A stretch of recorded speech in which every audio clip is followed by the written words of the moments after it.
Hello everyone.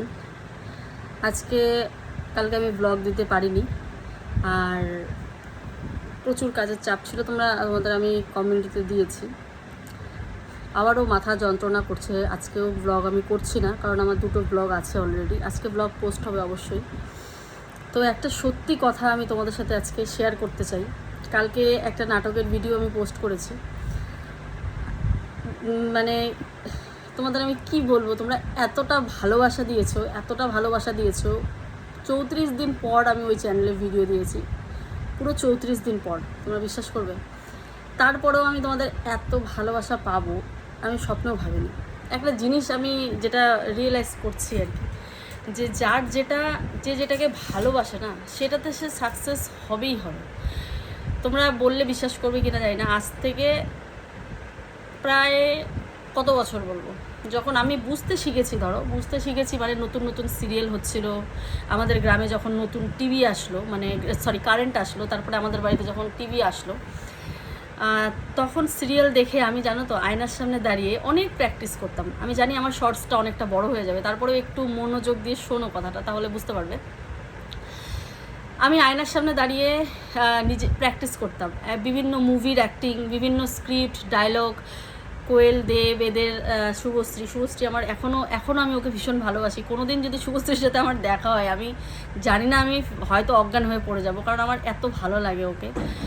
আর যে কোনো অ্যাক্ট্রেসকে আমি অ্যাক্ট্রেসদেরকে আমি খুব শ্রদ্ধা করি, কারণ তাদের যে একটা আর্ট, সত্যি।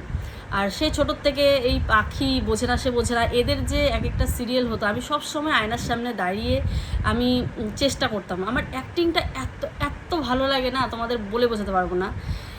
যদিও বা আমার লাইফে অ্যাক্টিংটার এখন কোনো গুরুত্ব নেই, কিন্তু আস্তে আস্তে তোমরা যেভাবে গুরুত্বটা দিচ্ছ আমার অ্যাক্টিংগুলোকে, যে এতটা ভালোবাসা দিচ্ছ, আমি ভাবতে পারিনি সেই কত বছর আগের আমার পুরনো ভালোবাসা আবারও ফিরে আসবে আমাদের এই সেকেন্ড চ্যানেলের মাধ্যমে, এপি শেয়ারলের মাধ্যমে। আমি আবার সেটাকে ফুটিয়ে তুলতে পারবো, বিশ্বাস করে আমি কখনো ভাবিনি।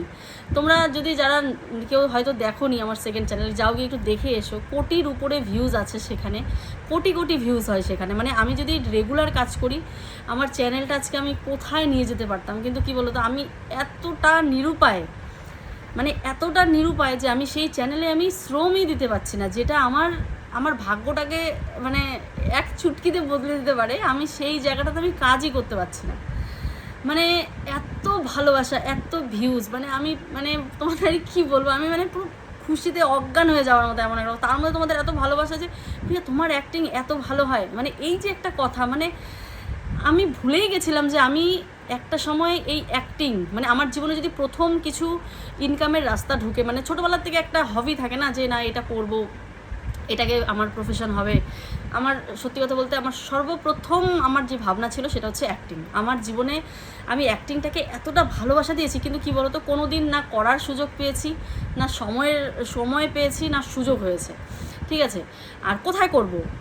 আগে তো ভিডিও করতাম না, তো করবো কোথায়? আর ওই তোমার ওই টলি ইন্ডাস্ট্রিতে যাওয়া আমার পক্ষে তো সম্ভব নয়, কারণ এখন তো আমার সংসার হয়ে গেছে।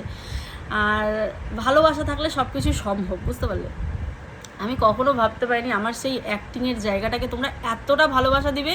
সেই ছোটোবেলার ভালোবাসাটা আমি আবারও আমি তোমাদের সামনে তুলে ধরতে পারবো। আবারও না, প্রথম তুলে ধরছি আর কি। আমি কোনোদিনও ভাবিনি যে তোমাদের সামনে তুলে ধরতে পারবো যে আমার যে একটা ভালোবাসা ছিল অ্যাক্টিংয়ের প্রতি, সেটাকে আমি কি বলছি তোমাদেরকে বোঝাতে পারছি নিশ্চয়ই, আমি কি বলতে চাইছি।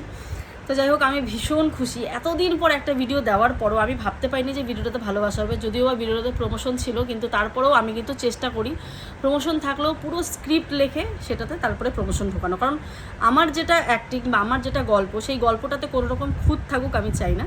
কিন্তু ওই প্রমোশনের একটা লিমিটেশন থাকে, যে এই টাইমের মধ্যে প্রমোশনটাকে ঢোকাতেই হবে বা কিছু, তার জন্য নাটকটাকে আমাকে সেইভাবেই লিখতে হয়। আর যদিও বা এই গল্পটা আমার বরের লেখা, তো তারপরেও তোমাদের এত ভালোবাসা পেয়েছি। যদি আমার হাতে, সত্যি বলছি বন্ধুরা, যদি আমার বাড়িতে হেল্পিং হ্যান্ড থাকতো, বা আমার বাচ্চাটাকে দেখার জন্য কোনো কেউ থাকতো, দুটো বাচ্চাকে সামলানোর মতো কেউ থাকতো, তাহলে আমি এই রাস্তাটাকেই বেছে নিতাম। বাই এনি চান্স আমার এই কি বলবো, ব্লগটা যে আমার টার্নিং পয়েন্ট হবে আমি ভাবতে পারিনি। কিন্তু ব্লগের প্রতি আমার তো প্রথমে কোনো ইন্টারেস্ট ছিল না, এখন ভালোবাসি, এখন যেহেতু করছি এখন ভালোবাসি। কিন্তু আমি তো অনেক কিছুই করেছি জীবনে, মেকআপ আর্টিস্ট থেকে ধরে অনেক কিছু করেছি আমার জীবনে। আমার কাজের আমি কমতি রাখিনি, সব দিক দিয়ে আমি চেষ্টা করেছি যে কোনো না কোনোভাবে আমাকে ইনকাম করতে হবে, কিন্তু অ্যাক্টিংটা যেটা থেকে আমি এত ভালোবেসেছি, যেটা আমি ভুলেই গেছিলাম, সেটা যে আবারও ফিরে আসবে আমার জীবনে আমি সত্যি কখনো ভাবিনি। তোমাদের ভালোবাসা আশীর্বাদে সবটাই সম্ভব। আর প্রে করো যে আমি যাতে এই কাজটাকে ধরে রাখতে পারি, আমার সেকেন্ড চ্যানেলের কাজটা। আমি খুব ভালোবেসে করি কাজটা, খালি আমি সময় পাই না। একটা বাচ্চা নিয়ে, তো দুটো বাচ্চা, একটা বলছি কেন, দুটো বাচ্চা নিয়ে সত্যি সম্ভব হয়ে ওঠে না। কিন্তু হ্যাঁ, আমার যদি কোনো হেল্পিং হ্যান্ড থাকতো না, আমি জিহু প্রাণ লাগিয়ে দিতাম আমার সেকেন্ড চ্যানেলের জন্য, সত্যি বলছি। আমি ভীষণ খুশি। থ্যাংক ইউ সো মাচ এতটা ভালোবাসা দেওয়ার জন্য, এতটা ভালোবাসা দেওয়ার জন্য প্রিয়াকে। Thank you so much.